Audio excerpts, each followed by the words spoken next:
Good afternoon. This is All India Radio and I'm Tanvi Taneja with the Midday News.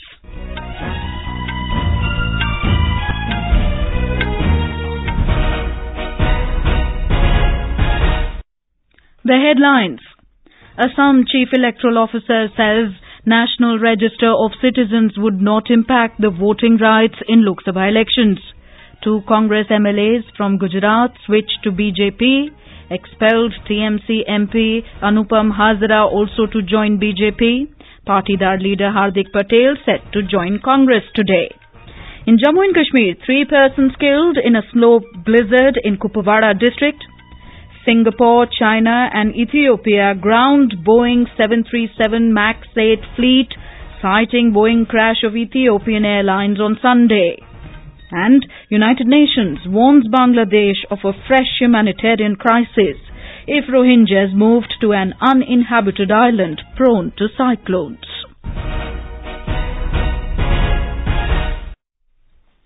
Assam Chief Electoral Officer Mukesh Sahu has said that the National Register of Citizens (NRC) would not impact the voting rights in the Lok Sabha election.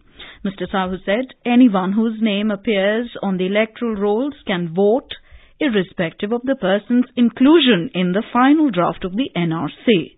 Our correspondent reports that the NRC is being updated in the state to register legal citizens and in the process identify illegal migrants. Congress MLA Vallabh Dharvia, who resigned from the State Assembly yesterday, has joined the BJP in Gujarat. He joined the BJP in the presence of State BJP President Jitu Vaghani last evening. Dharvia had handed over his resignation to the Gujarat Assembly Speaker in Gandhinagar yesterday. Our correspondent reports that before Dharvia, Congress MLAs from Manvadar, Unjha and Halwad, Dharandra also resigned from the Congress party and joined BJP, while Jasdan MLA Kuvarji Babalia resigned to join BJP. Hardik Patel, Patidar quota agitation leader from Gujarat, is set to join Congress today at a rally in Adalaj in Gandhinagar today. In a tweet, Patel yesterday announced that he will contest elections from Jamnagar constituency. Ahead of the general elections due in April and May, a slew of MLAs have already switched their allegiances. In a setback to the Maharashtra Congress, son of leader of opposition in the Maharashtra Assembly, Sujay Vikhe Patil joined the BJP today. Sujay joined the BJP in the presence of Maharashtra Chief Minister Devendra Fadnavis and State BJP Chief Rao Saab Danve at an event held in South Mumbai. Anupam Hazra, the expelled Trinamool Congress MP, is also set to join the BJP in New Delhi today. Meanwhile, 2 Congress MLAs, Atharam Sakku of Asifabad and R. Kantharao of Pinapaka Assembly constituencies, have quit Congress to join the ruling Telangana Rashtra Samiti (TRS). Congress Nakrekal MLA Chirumati Lingaya has also switched his loyalties and joined the TRS. Prime Minister Narendra Modi today paid tributes to the father of the nation, Mahatma Gandhi, and all those who marched with Bapu to Dandi in pursuit of justice and equality. On this day, 89 years ago, Mahatma Gandhi had embarked on the iconic Dandi March. Sharing a few thoughts on the Dandi March and the ideals of Bapu in his blog, Mr. Modi said, Sardar Patel played a key role in the planning of the Dandi March and planned every minute aspect of the march down to the last detail. Mr. Modi said, the British were so scared of Sardar Patel that they arrested him ahead of the march, hoping it would scare Gandhiji. However, none of that happened and the larger cause of fighting colonialism prevailed over everything else. Mr. Modi said Gandhiji taught people to think of the plight of the poorest person and think about how people's work impacts that person. He said in all aspects of his government's work, the guiding consideration is to see how it will alleviate poverty and bring prosperity. He said, sadly, the antithesis of Gandhian thought is the Congress culture. He said, Bapu despised dynastic politics, but the dynasty first is the way for Congress today. The Prime Minister said today the nation has a government at the centre that is working on Bapu's path and a Jan Shakti that is fulfilling his dream of freeing India from the Congress culture. Congress Party's Working Committee CWC meeting is being held in Ahmedabad today. Party President Rahul Gandhi, former Party President Sonia Gandhi, Party General Secretary Priyanka Gandhi and former Prime Minister Dr. Manmohan Singh have reached Ahmedabad for the CWC meeting. All party leaders first reached Sabarmati Ashram to participate in a prayer meeting. More from our correspondent. Top leaders of the Congress party have participated in today's CWC meeting held at Sardar Smarak in Ahmedabad. CWC meeting was held in Gujarat after the gap of 58 long years. The main focus of the leaders during the CWC meeting was on coming Lok Sabha elections. Now all eyes are on Jan Sankalp rally to be held at Adalaj near Ahmedabad in a short while from now. Congress wants to improve its performance in Lok Sabha polls after giving tough fight to ruling BJP in last assembly elections in December 2017. But since then, party has suffered series of setbacks as several number of MLAs have already resigned and joined BJP. Yogesh Pandya, AR News, Ahmedabad.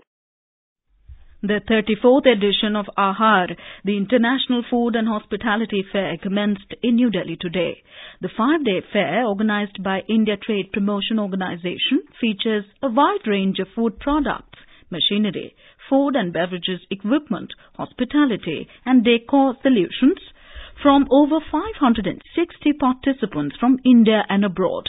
Around 20 countries including US, Russia, China, UK, Germany, Italy and Singapore are participating in the 5-day fair. This is All India Radio giving you the news. For quick news updates, follow us on our Twitter handle at AIR News Alerts. School की जब हुई छुट्टी हम बच्चों ने ये बीड़ा उठाया, आने वाले चुनाव का हर पहलू एक नाटक के जरिए समझाया। हर नागरिक जो जनवरी 1 तक पूरा करेगा 18 साल वो करवाए अपना रजिस्ट्रेशन हर हाल, और हर योग्य मतदाता को चेक करना है वोटर लिस्ट में अपना नाम, क्योंकि वही मतदाता वोट देकर आएंगे जो अपना नाम वोटर लिस्ट में पाएंगे। तो समय रहते पंजीकरण करना और वोटर लिस्ट में अपना नाम चेक करना भूले ना। इस महात्योहार एक भी वोटर छूटे ना। Verify or register on nvsp.in or call Voter Helpline 1950. Bharat निर्वाचन आयोग द्वारा जनहित में जारी। Welcome back. You're listening to the Midday News. In Jammu and Kashmir, 3 persons were killed after they were caught in a snow blizzard near Khune Nala in Sadhana Top area of Kupwara district. Official sources said that 6 residents of Karna were moving on foot from Kupwara town to Karna last night when the blizzard hit the area. 3 of them went missing while the other 3 reached Sadhana Top safely and informed the police and the army about the persons swept away in the storm. When the security forces reached the spot, they found 3 persons had died due to cold.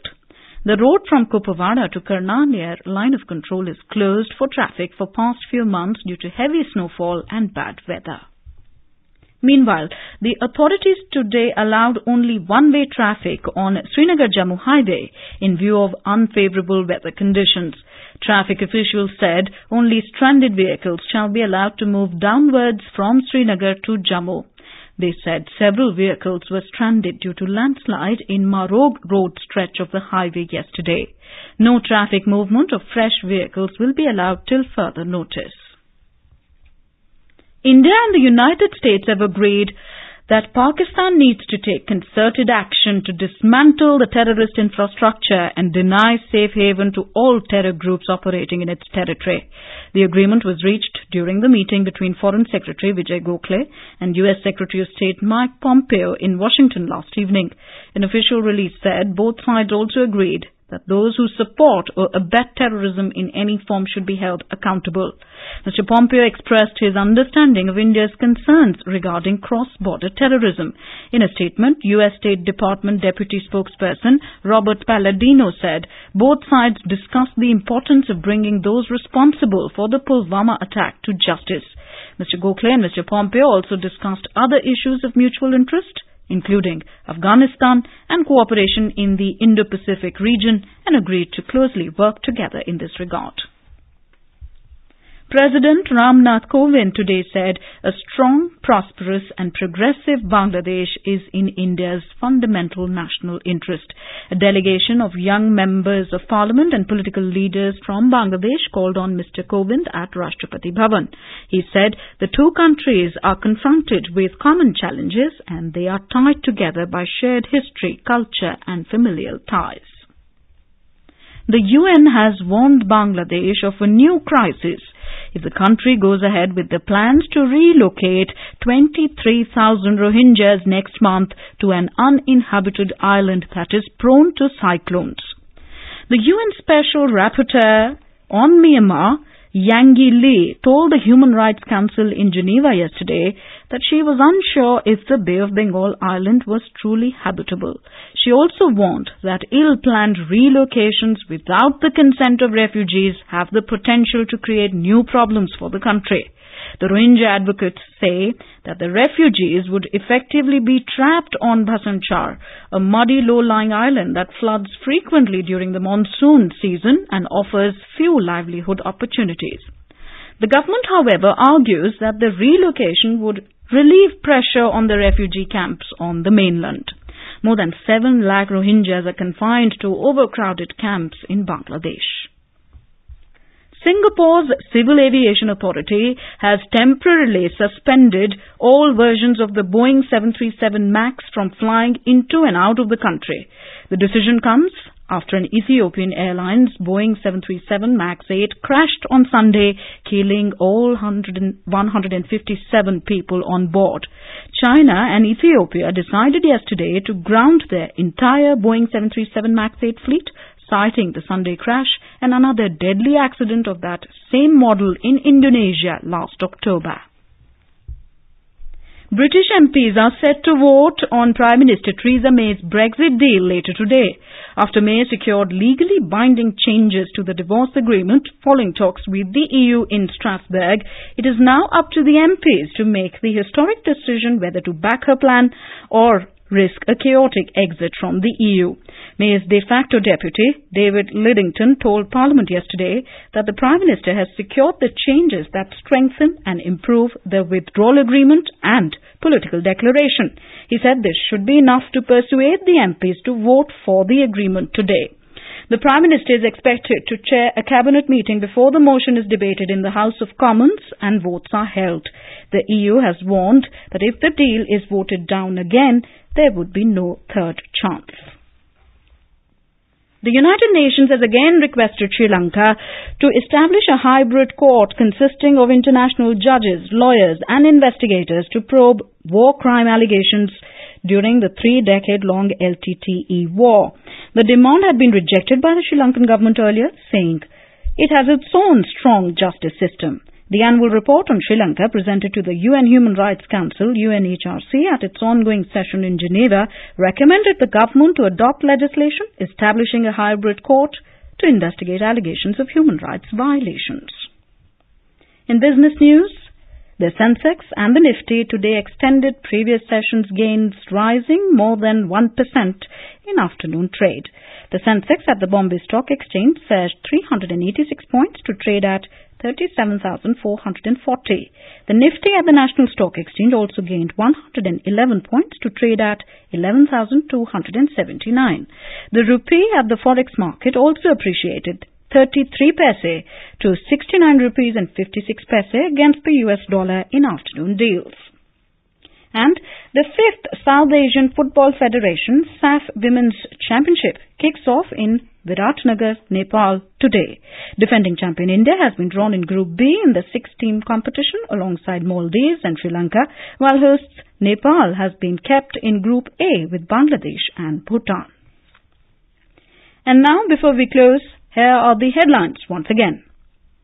Assam Chief Electoral Officer says National Register of Citizens would not impact the voting rights in Lok Sabha elections. 2 Congress MLAs from Gujarat switched to BJP. Expelled TMC MP Anupam Hazra also to join BJP. Patidar leader Hardik Patel set to join Congress today. In Jammu and Kashmir, 3 persons killed in a snow blizzard in Kupwara district.